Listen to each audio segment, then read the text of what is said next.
സിറ്റുവേഷനെ നോക്കിയാലും Tajikistan civil വാറുകളെ നോക്കിയാലും അവിടെയൊക്കെ മധ്യസ്ഥത വഹിക്കുന്നത് എന്നും US പോലുള്ള ഒരു മഹാശക്തിയാണെന്ന് നമുക്ക് കാണാൻ സാധിക്കും.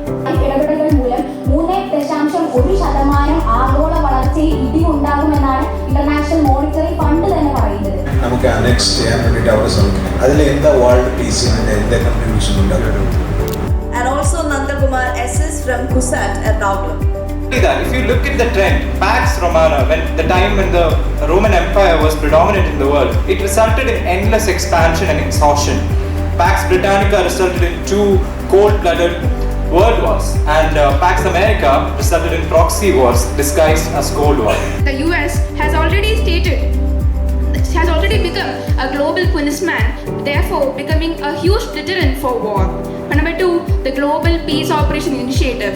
This initiative has trained over 400,000 peacekeepers and more than 63% of partner countries. Quoted by Henry Kissinger, one of the most famous diplomats in US. He's hardly a US critic, but he came up with this line, which is what I would like to start with. Now, my opponent mentioned US hegemony in the world, and if there is an absence of big power like US, what happens is a political vacuum, and that will only create chaos. Therefore, US is needed to ensure a peaceful world. To sustain peace, rather than focusing on a particular country to take the mantle, we should strengthen our institutions. But how can we strengthen our institutions when US is taking over? That's the question we need to address. We have institutions. 13, there was a particular statement made by the Commerce Secretary of US. They said that India has 1.4 billion people. Why can't they buy a bushel of corn for every particular individual? So like I said in the beginning, US is self-obsessed. They are always thinking about their own. It has its militants in 7 countries. They have occupied 7 countries. They've sanctioned 22 countries. I don't know if you will point out a country like that. But see, sanctions are made. Global institutions like the United Nations Organization and the various organizations connected with it, and they strive to promote their domestic interests above everything else. How is it that these aggressions are considered to be the activities of a paragon of virtue, as the United States is a paragon of virtue? You can also have another side. For instance, the Venezuela crisis, when drug cartel was one of the major issues which would have affected not just US in general, it would have affected many other countries too. Today, Paraguay and Ecuador are also acknowledging that cartel resource is an international. Your statement that economic sanctions will not bring peace. Big countries, so slapping tariffs 25%, 70% as per their convenience, because India is not bending down to the will of US. What that does is that it increases, it creates a lot of problems. And also I can quote this example of US-China. രാഷ്ട്രീയ അരാജകത്വത്തിലേക്ക് എത്തിയ രാജ്യങ്ങളെ ഉയർത്തിക്കൊണ്ടുവരുന്ന, അവർക്ക് വേണ്ടി പുനരധിവാസം ചെയ്യിപ്പിച്ച രാജ്യമാണ് America എന്ന് പറയുന്നത്. 1948 marshal പ്ലാനിൽ $13 ബില്യൺ അമേരിക്ക ഇതിനു വേണ്ടി ചെലവിട്ടത്. മാത്രമല്ല, മറ്റൊരു പ്രധാനപ്പെട്ട കാര്യം, ലോകത്തിലെ തന്നെ ഏറ്റവും കൂടുതൽ ആയുധ ശേഖരമുള്ള സൈനിക സേനയാണ് അമേരിക്കയുടേത്. അമേരിക്ക ഒരു പ്രബല ശക്തിയായി മാറിയപ്പോൾ ഇത്തരം യുദ്ധങ്ങളുടെ അളവ് കുറയുകയും ഒരു ദീർഘകാല സമാധാനത്തിലാണ് നമ്മുടെ ലോകം മുന്നോട്ട് പോകുന്നതെന്നും അദ്ദേഹം പറഞ്ഞു വെക്കുന്നുണ്ട്. ജോൺ മുള്ളറിന്റെ പാക്സ് അമേരിക്കാന എന്ന പഠനം വ്യക്തമാക്കുന്നത് 1-ാം ലോക മഹായുദ്ധത്തിന് മുമ്പ് വരെ യൂറോപ്പ് പോലും യുദ്ധങ്ങളെ വിശുദ്ധമായി കണക്കാക്കിക്കൊണ്ടിരുന്നു എന്നാണ്. അതിനുശേഷം 2-ാം ലോക മഹായുദ്ധം കഴിഞ്ഞപ്പോൾ റഷ്യയിൽ 27 ലക്ഷത്തിലോളം അധികം ഇതെല്ലാം ഇപ്പോൾ അടിച്ചു മാറ്റുകയല്ലേ ചെയ്യുന്നത്. അവർ കൊണ്ടുവന്ന WTO, അവർ കൊണ്ടുവന്ന ലോക വ്യാപാര നയങ്ങൾ, അത് മുഴുവൻ ഒറ്റയടിക്ക് ആവശ്യമില്ലാന്ന് പറഞ്ഞ ട്രംപ് ഇതുവരെ കേട്ടുകേൾവിയില്ലാത്ത ഓരോ രാജ്യത്തിനും വ്യത്യസ്ത ടാരിഫ് വെച്ച് ഇതിവിടെ നശിപ്പിക്കല്ലേ ഇത്. അതിനെപ്പറ്റി എന്താണ് പറയേണ്ടത്? അതല്ലേ ഇപ്പം നമ്മുടെ നാട്ടിൽ വരെ പാവപ്പെട്ട മത്സ്യത്തൊഴിലാളികളുടെ വരെ ബുദ്ധിമുട്ടുള്ള സ്ഥിതിയിലേക്ക് എത്തിച്ചില്ല. അമേരിക്കൻ റിസർവ് റിസർച്ചിന്റെ പഠന പ്രകാരം തീരുവ വർദ്ധിക്കുന്നതിലൂടെ കയറ്റുമതിയിലുള്ള ഒരു ശക്തമായ രാഷ്ട്രം പൊതുതത്വങ്ങളുടെ പേരിൽ ഇടപെടുന്നത് തെറ്റാണ്. രണ്ടാമത്തേത് അവിടുത്തെ വ്യക്തികളെ ഉൾക്കൊള്ളിക്കാതെയുള്ള പെരുമാറ്റങ്ങൾ. സൈനിക ശക്തി കൊണ്ട് മാത്രം ഒരു രാജ്യത്ത് ഭീകരവാദം നേരിടാൻ കഴിയില്ലെന്നാണ് പറയുന്നത്. അത് കൂടുതൽ അതിന് ആക്കം കൂട്ടുകയുള്ളൂവെന്ന് പല പഠനങ്ങളും വ്യക്തമാക്കുന്നുണ്ട്. ഈ 8 പേരിൽ നിന്ന് 4 പേരായിരിക്കും അടുത്ത റൗണ്ടിലേക്ക് കടക്കുക. So let's wait for the results. Federal Bank and Joe Small P. Davy, VP and Regional Head Ernakulam.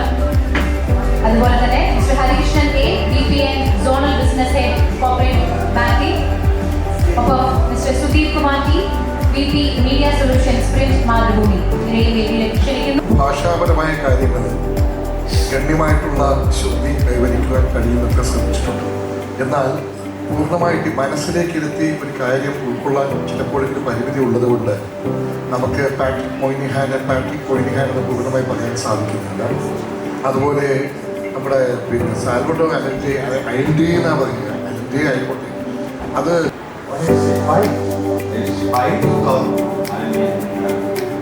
very healthy competition at Olympic stage. Because I was telling others, this is a very unique program. I really loved it because when I came for the regional round, I requested the organizers to allow me to sit there for half an hour to actually enjoy this, and very learning for me also. It's very good, and all the people, all the 8 contestants. പറഞ്ഞ കാര്യം വളരെ ഉന്നത നിലവാരം പുലർത്തുന്ന ഒരു മത്സരമാണിത്. ഹരീഷ് പറഞ്ഞ കാര്യം ചിലപ്പോഴെങ്കിലും തുടക്കത്തിൽ ചില കാര്യങ്ങൾ പറയണമെന്ന് ഉറച്ച് തീരുമാനിച്ച് വന്ന പോലെ ഒരു നിലപാട് കണ്ടു. അതൊന്ന് സ്വയം ചെറുതായിട്ടൊന്ന് മാറ്റി അതൊരു ഡിബേറ്റിന്റെ സമയത്ത് മറ്റേ പറയുന്നതിനെ വസ്തുനിഷ്ഠാപരമായിട്ട് ഖണ്ഡിക്കുവാനായിട്ട്, ചോദ്യങ്ങൾ കൃത്യമായ ഉത്തരം നൽകാനായിട്ട്, ഇതിലെല്ലാം ചെറിയ ചെറിയ പിഴവുകൾ മാത്രമേ കാണാൻ സാധിക്കുള്ളൂ. മൊത്തത്തിലുള്ള ഉന്നത നിലവാരം കാരണം ഈ ചെറിയ പിഴവുകൾ ചൂണ്ടിക്കാണിക്കുന്ന ഭാവിയിലൊരു ഇംപ്രൂവ്മെന്റ് ഉള്ള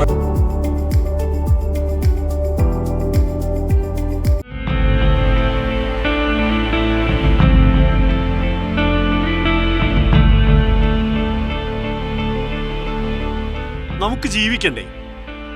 നമുക്ക് മാത്രം ജീവിച്ചാൽ മതിയോ? നാം ജീവിക്കുന്ന ഭൂമിയുടെ ആരോഗ്യം എത്രത്തോളമാണ്?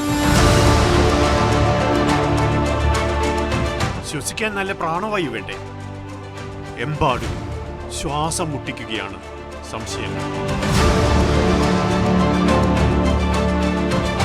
പ്രതിവർഷം 80 ലക്ഷത്തോളം പേരാണ് വായുമലിനീകരണത്തിന് ഇരയാവുന്നത്.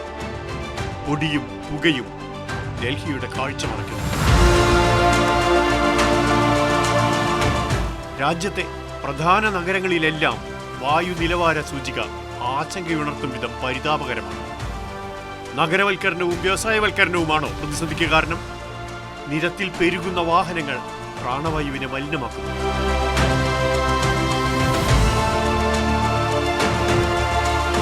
എല്ലാം പ്രകൃതി സൗഹൃദമായാൽ തീരുന്നതാണോ പ്രശ്നങ്ങൾ?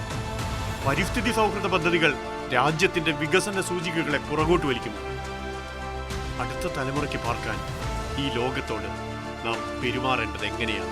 ഇന്ന് നാം വിഷവായു ശ്വസിച്ചുകൊണ്ട് ഈ വിഷയത്തെ അപഗ്രഥനം ചെയ്യുമ്പോൾ വായു മലിനീകരണം എന്നത് ഒരു പാരിസ്ഥിതിക പ്രശ്നത്തേക്കാൾ പൊതു ആരോഗ്യ പ്രശ്നമായി മാറുന്ന സാഹചര്യം ഇന്നുണ്ട്. 2020 സ്വാധീനം, ഇതിന്റെ പ്രശ്നങ്ങൾ പടർന്നിരിക്കുന്നത്, അതുപോലെ തന്നെ ഇത് എത്രമാത്രം സാമ്പത്തികമായ പ്രശ്നങ്ങൾ സൃഷ്ടിക്കുന്നു എന്ന് ചോദിച്ചാൽ ഇത് 1.5% GDP ഇടിവുകൾ സംഭവിക്കുന്നു. ഇതിനർത്ഥം നിലവിലുള്ള പദ്ധതികൾ പര്യാപ്തമല്ല എന്നുള്ളതാണ്. നിലവിലുള്ള 2024 റിപ്പോർട്ട് പ്രകാരം കഴിഞ്ഞ വർഷത്തിൽ നിന്ന് 2.5% PM 2.5 കുറഞ്ഞിരിക്കുന്നത് കൊൽക്കത്ത, മുംബൈ പോലെയുള്ള സംസ്ഥാനങ്ങളിൽ. മാത്രമല്ല നാഷണൽ ക്ലീൻ എയർ റിപ്പോർട്ട് അഥവാ നാഷണൽ ക്ലീൻ എയർ പ്രോഗ്രാം എന്ന് പറയുന്നത് ഇന്നും 67% മലിനീകരിക്കപ്പെട്ട സ്ഥലങ്ങളിൽ മാത്രമാണ് എത്തിയിട്ടുള്ളത്. ആ 67 മലിനീകരിക്കപ്പെട്ട സ്ഥലത്തിൽ നിന്ന് രാജ്യമെമ്പാടും അത് എത്തിക്കാൻ നമുക്ക് സാധിക്കുകയാണെങ്കിൽ വളരെ നിസ്സാരമായി പരിഹരിക്കാൻ പറ്റുന്ന എല്ലാ കാലത്തും കാലാകാലങ്ങളായി ഓരോ മാസങ്ങൾക്കനുസരിച്ച് ഉണ്ടാകുന്ന ഒരു പ്രശ്നം മാത്രമാണ് വായു മലിനീകരണം എന്നാണ് നാം മനസ്സിലാക്കേണ്ടത്. വെള്ളത്തിലേക്കുള്ള ഒരു മനുഷ്യന്റെ അവകാശം എന്നത് മൗലിക അവകാശമാണ്. അനുച്ഛേദം 21 പെടുന്നു എന്നുള്ളത്. മലിനീകരണം ഉണ്ടാകുകയാണെങ്കിൽ അതൊരു പ്രശ്നമായി കണക്കാക്കേണ്ടതെന്ന് സുപ്രീം കോടതി പറഞ്ഞു വെക്കുന്നുണ്ട്. അതായത് രാജ്യത്തിന്റെ വികസനത്തിന് വേണ്ടിയുള്ള വായു മലിനീകരണം എന്ന് പറയുന്നത് എങ്ങനെ നമുക്കത് പ്രശ്നം പരിഹരിക്കാം എന്ന് മാത്രമാണ് ചിന്തിക്കേണ്ടതെന്നും അതൊരു വലിയ ഗുരുതര പ്രതിസന്ധിയായി കാണേണ്ട കാര്യമില്ലെന്നുമാണ്. പോളിസി എന്ന നയത്തിലേക്ക് നമ്മൾ എത്തും. ഡൽഹിയിൽ ഓഡ് ഈവൻ വെഹിക്കിളുകൾ എന്ന ആശയം കൊണ്ടുവന്നപ്പോൾ പൊതുഗതാഗതം നിയന്ത്രിക്കാതെ ആ പോളിസി നടപ്പിലാക്കിയപ്പോൾ പൊതുഗതാഗതം തടസ്സപ്പെട്ടുവെന്നും അത് വായു മലിനീകരണം കുറയ്ക്കുന്നതിന് യാതൊരു ഗുണം ചെയ്തുമില്ലെന്നും IIT കാൺപൂർ അടക്കമുള്ള സ്ഥാപനങ്ങളുടെ പഠനം പറയുന്നുണ്ട്. യഥാർത്ഥത്തിൽ പ്രശ്നം എന്താണെന്ന് കണ്ടുപിടിച്ച് സുസ്ഥിരമായ രീതിയിൽ വേണം വായു മലിനീകരണം എന്ന പ്രശ്നത്തെ നേരിടാനും. ഏറ്റവും അടിയന്തര പ്രശ്നമായി അത് മാറ്റിയാൽ തന്നെ ഇന്ത്യയുടെ സാമ്പത്തിക വ്യവസ്ഥ തന്നെ തകരുമെന്നാണ്. അത് ഈ 24-ലെ എയർ ക്വാളിറ്റി ഇൻഡെക്സിൽ ഏറ്റവും കൂടുതൽ എയർ ക്വാളിറ്റി മോശമായിക്കൊണ്ടിരിക്കുന്ന ഒരു ഗ്രാമമാണ്. ഞാൻ നേരത്തെ കുറച്ചുകൊണ്ടുവന്ന വികസന പദ്ധതികളിൽ ഒരു അറുതി വരുത്തി നാം ഇതിനെ ഇന്ന് ആരവല്ലി പോലും ഭീഷണി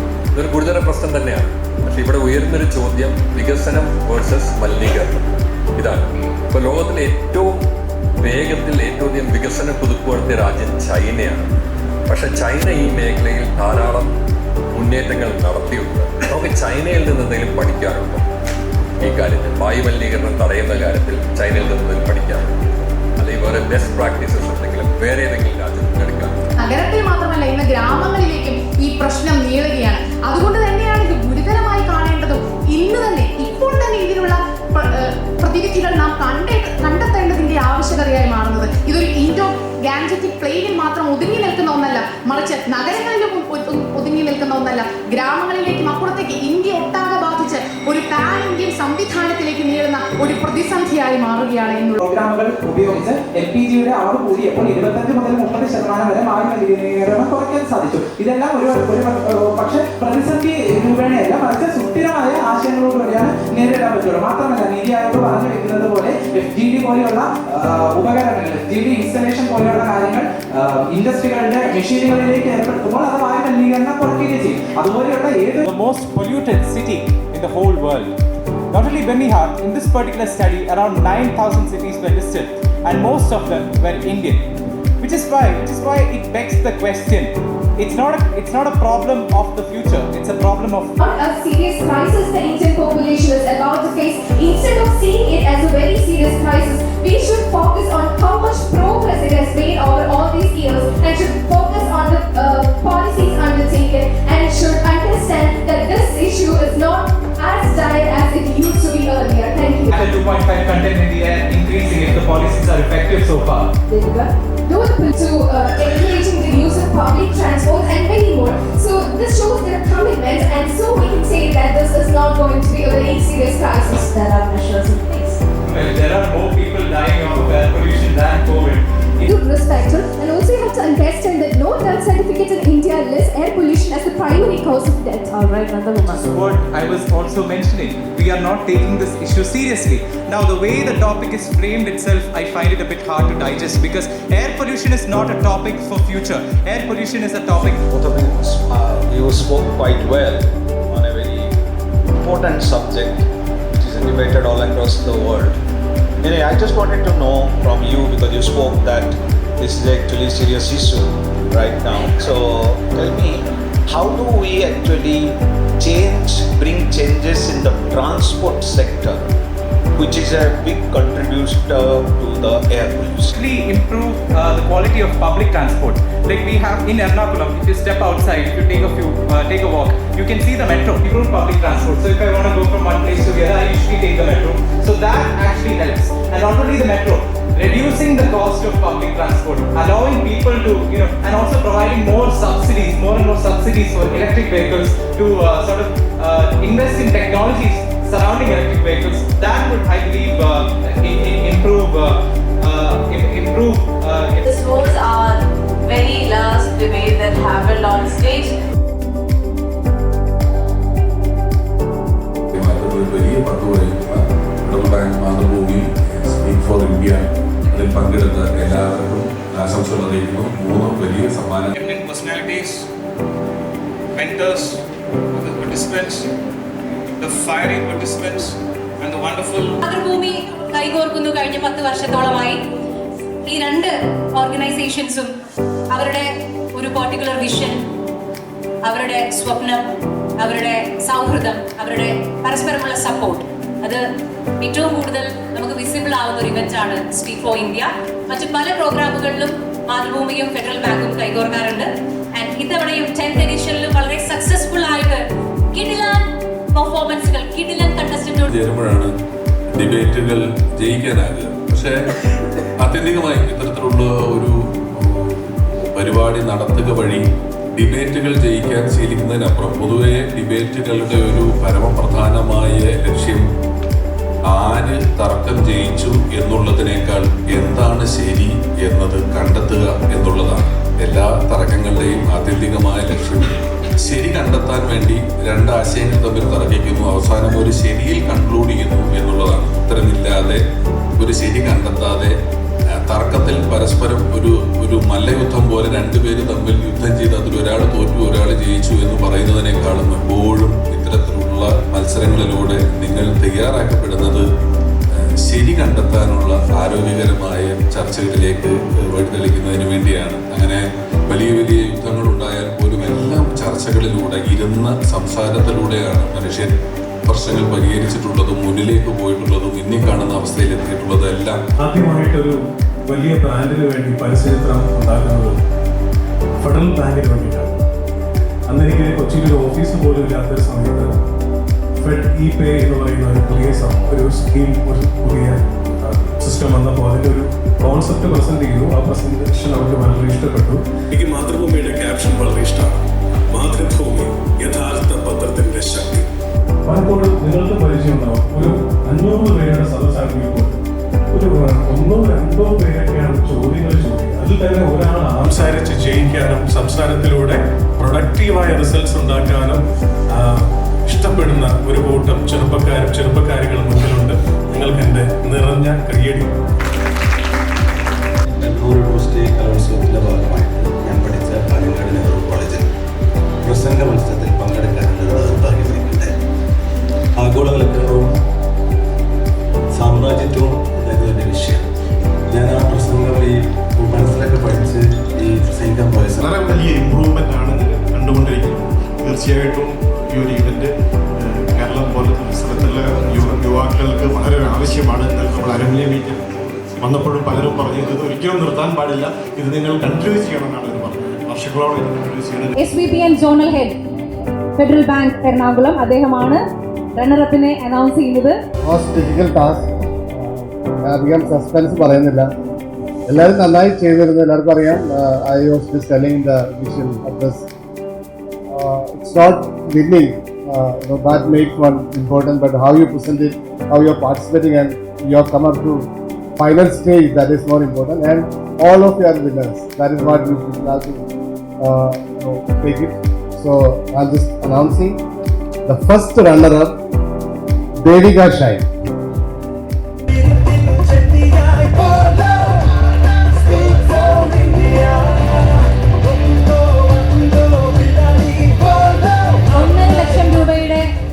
ചെക്ക് സമ്മാനിക്കുന്നത് mister Sasidharan CM, SVPN zonal head Ernakulam. Mathrubhumi നൽകുന്ന സർട്ടിഫിക്കറ്റ് നൽകുന്നത് രമേശ് പിഷാരടി.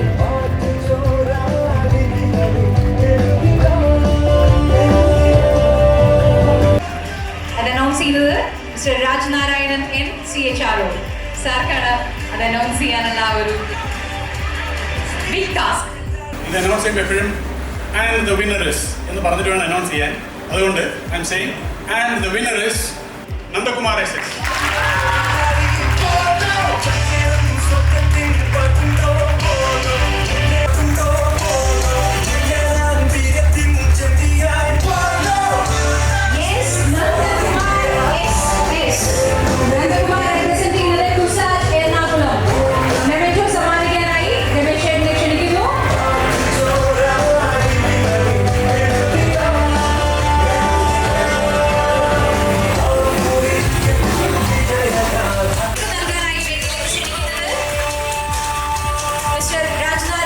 CHRO 2,00,000 രൂപയുടെ ചെക്കാണ് നന്ദകുമാറിന് സമ്മാനമായി ലഭിക്കുന്നത്. A big round of applause please.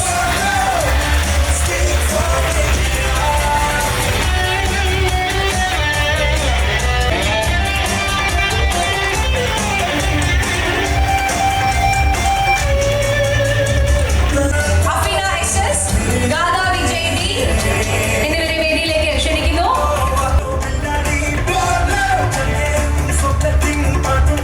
അവർക്കുള്ള മെമന്റോ സമ്മാനിക്കുന്നത്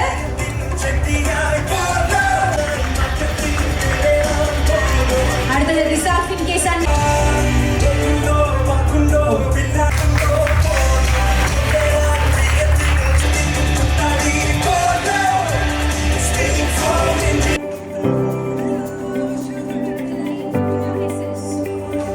അഫീനയ്ക്കുള്ള മെമന്റോ സർട്ടിഫിക്കറ്റ് സമ്മാനിക്കാനായി വിഷ്ണു നാഗപ്പള്ളി അദ്ദേഹത്തെ വേദിയിലേക്ക് ക്ഷണിക്കുന്നു.